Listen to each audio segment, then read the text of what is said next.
Corpsumer. Trying to get this business right for some years, but who really cares? Incorporated my company with 100 million shares, but who really cares? I taught myself to wholesale real estate in about a year, but who really cares? My trust revocable for the benefit of a chosen few, but who really there? Who really there? You? What's going on, YouTube?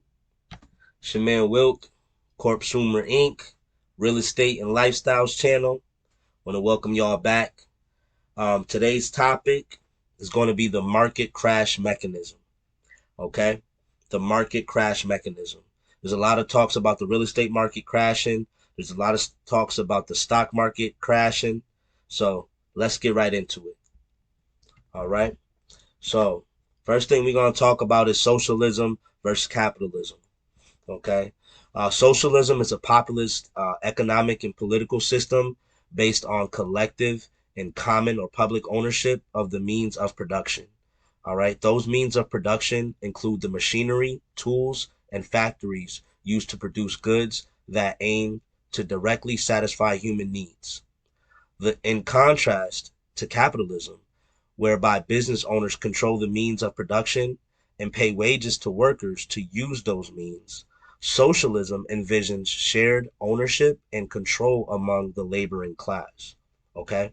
Capitalism is based on individual initiative and favors market mechanisms over government intervention. All right? While socialism, it is based on government planning and limitations on private control of resources. Okay? So that's what we're dealing with here. The reason why we are even here again is because there were some talks about the Biden administration and how everything that they're doing regarding the mortgage rule is against what so-called capitalists thinks is appropriate, fair, honorable. You know, all those things. Capitalists are very upset with this. So, it's very interesting to see how this is going to play out. So, again, that's why we're here. And the market mechanism is something that is involved in a lot of different systems that we use on a day-to-day life. But again, that's for another time. So to get into the market mechanism links the actions of the three economic agents: consumers, producers, and owners of the factors of production. Okay. The market mechanism is also called the free market system. It is the situation where decisions on price and quantity in a market are made based on demand and supply alone. We also refer to this as the price mechanism. So the functions of the price mechanism, all right, or the market mechanism, all right. The functions of the market mechanism spring into actions when there is a disequilibrium in the market. Disequilibrium in the market occurs when the market fails to find its equilibrium point. Okay?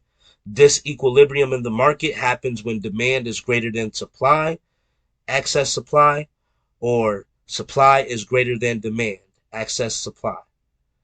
Okay? So, again, demand is greater than supply, that's excess demand.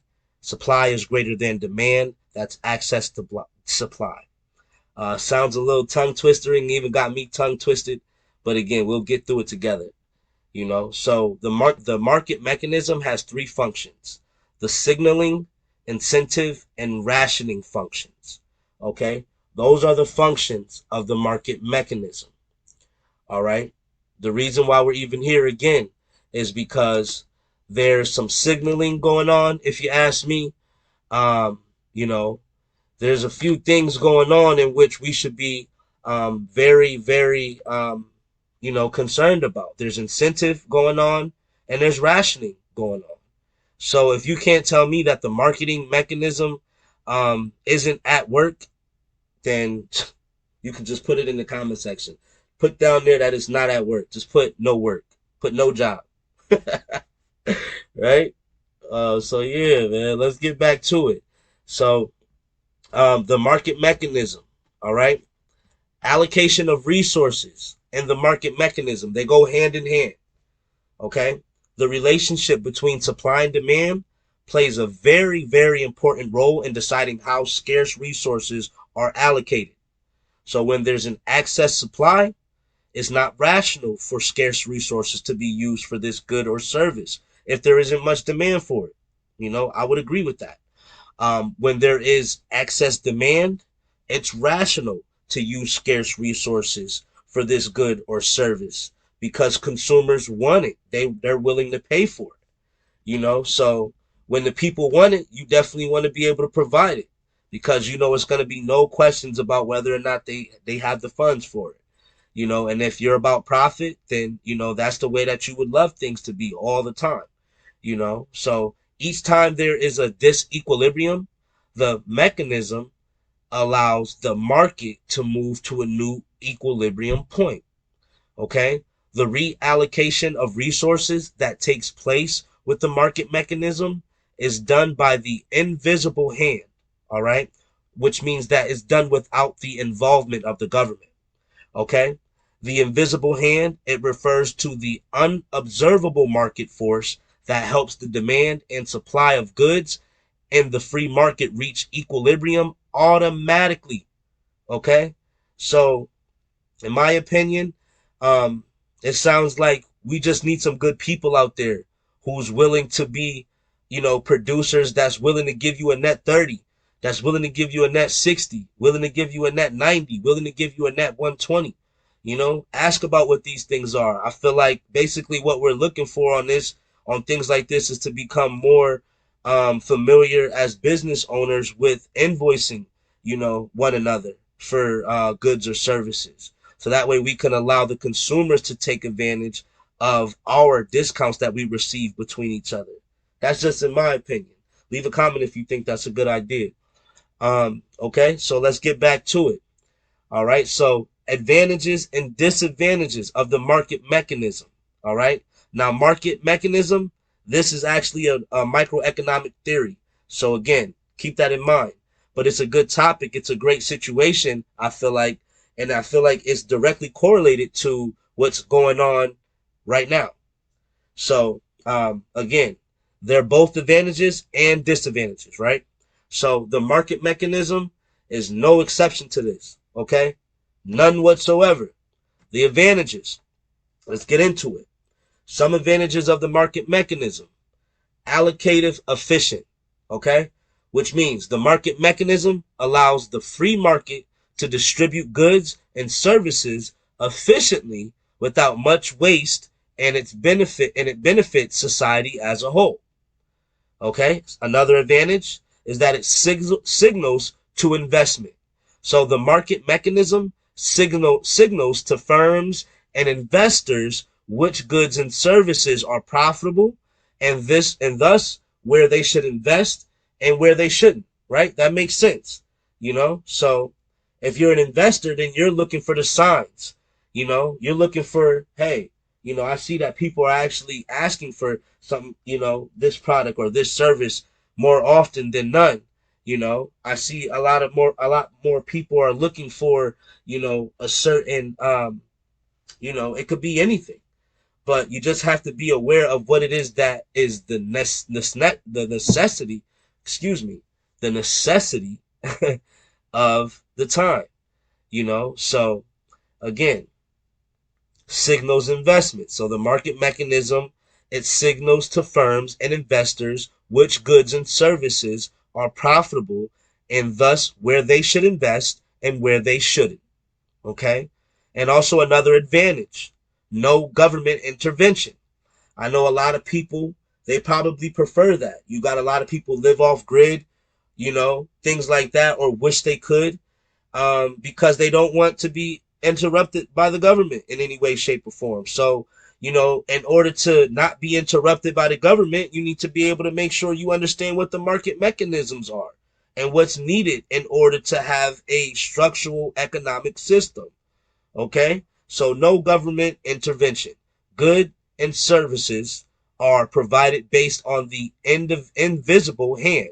Okay, I'm going to say that again. Goods and services are provided based on the invisible hand. Producers are free to produce whatever they want, and consumers are free to buy whatever they want without the need for government intervention, right? So that's kind of what happens now.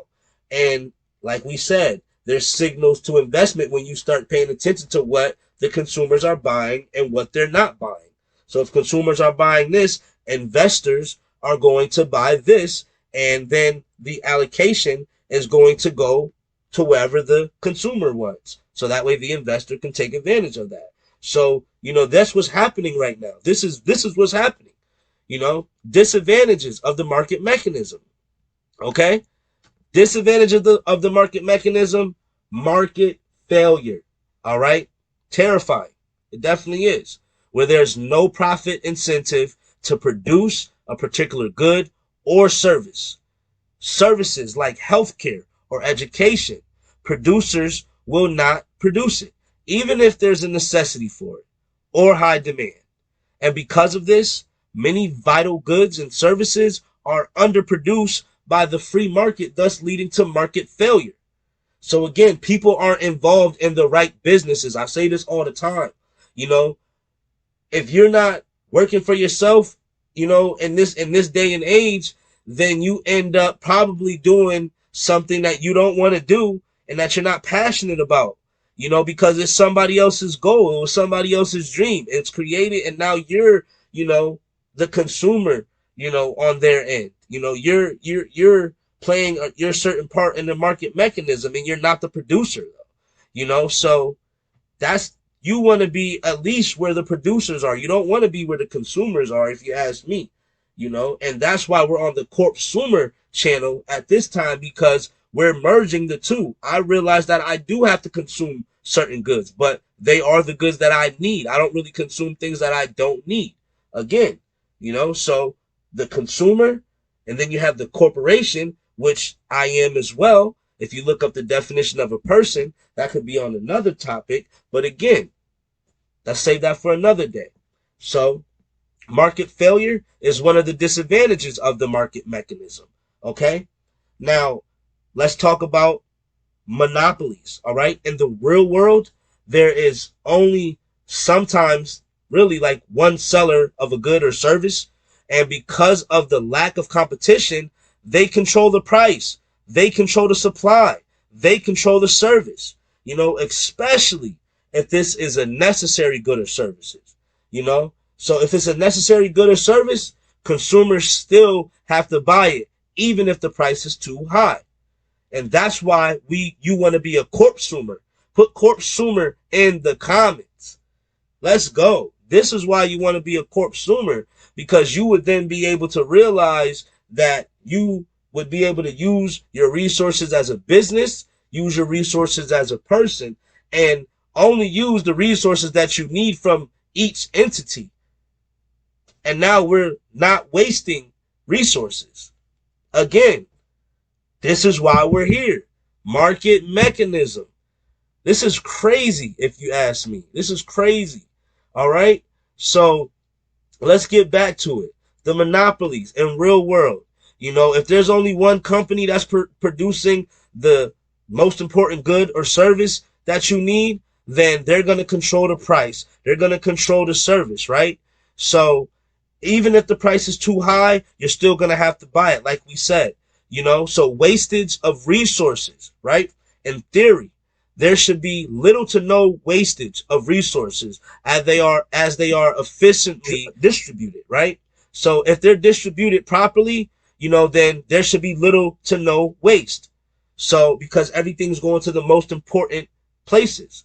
So, but in the real world, that's not always the case. Most firms, they value profit over an efficient process. And right now we're seeing the effects of that, this is a result, of wasteful resources and misallocated resources, if you ask me.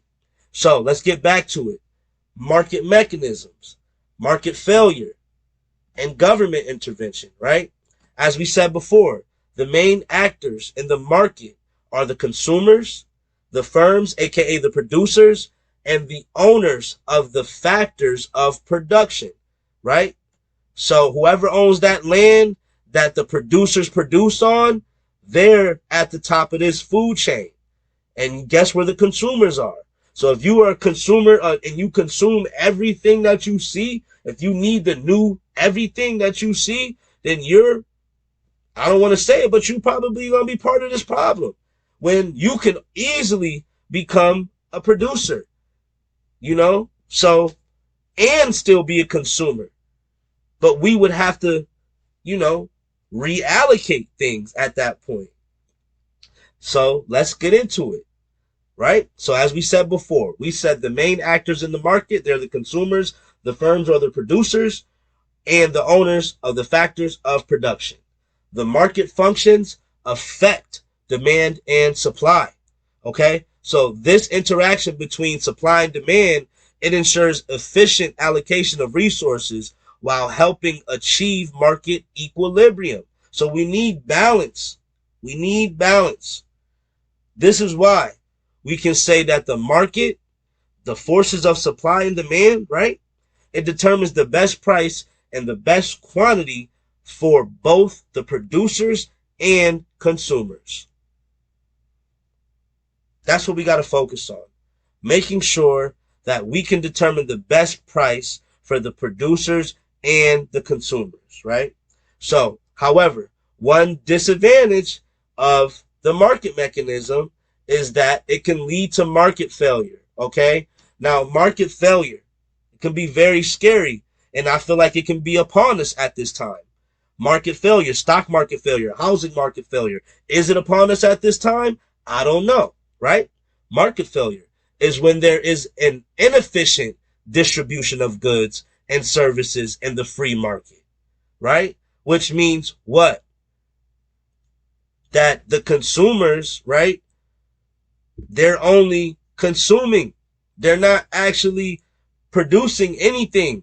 So with that being said, there's monopolies being created and things are unequal, right? When this occurs, the government has to intervene, right? And the government intervention at this point is important because it's going to enable the correction of market failure and the achievement of social and economic goals, both as an economy and on a personal level.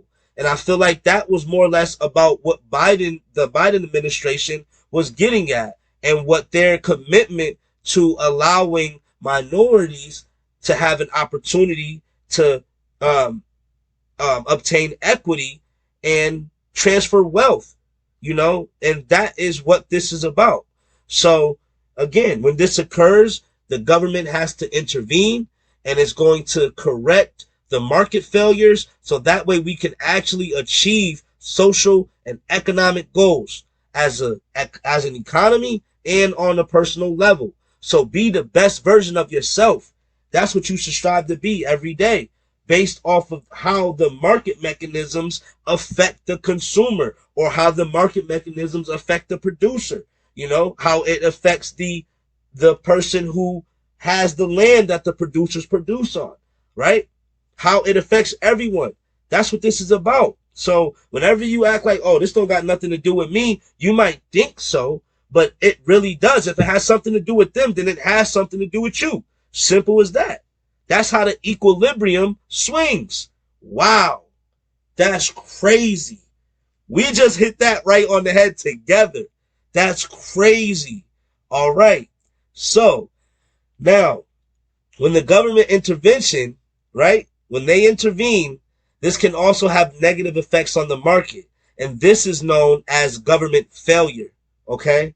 So government failure, it's a situation where the government intervention in the economy, it creates an inefficiency and it leads to the misallocation of resources that we mentioned earlier, right?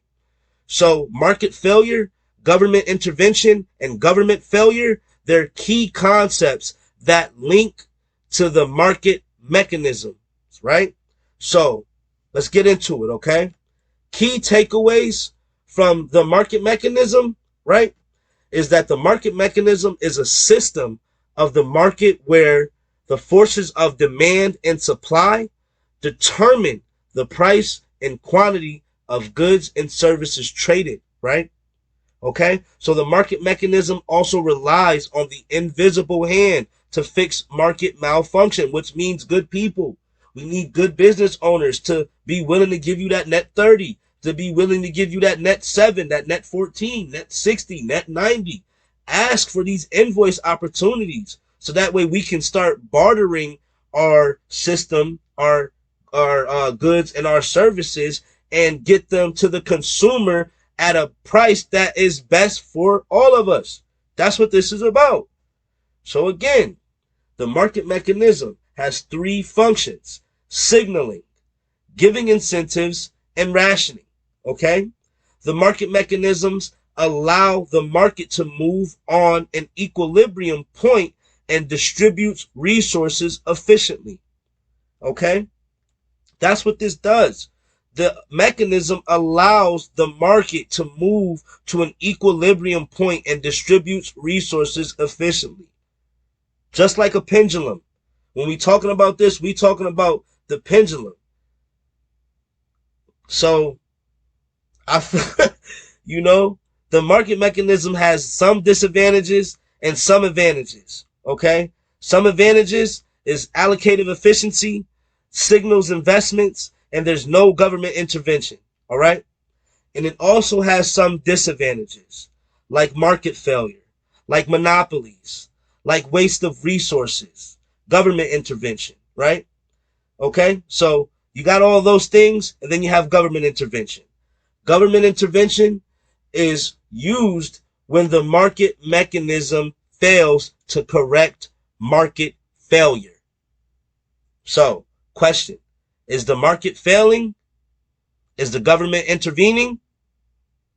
Government intervention is used when the market mechanism fails to correct the market failure. I'm trying to get this business right for some years, but who really cares? Incorporated my company with 100 million shares, but who really cares? I taught myself to wholesale real estate in about a year, but who really cares? My trust revocable for the benefit of a chosen few, but who really there? Who really there? You?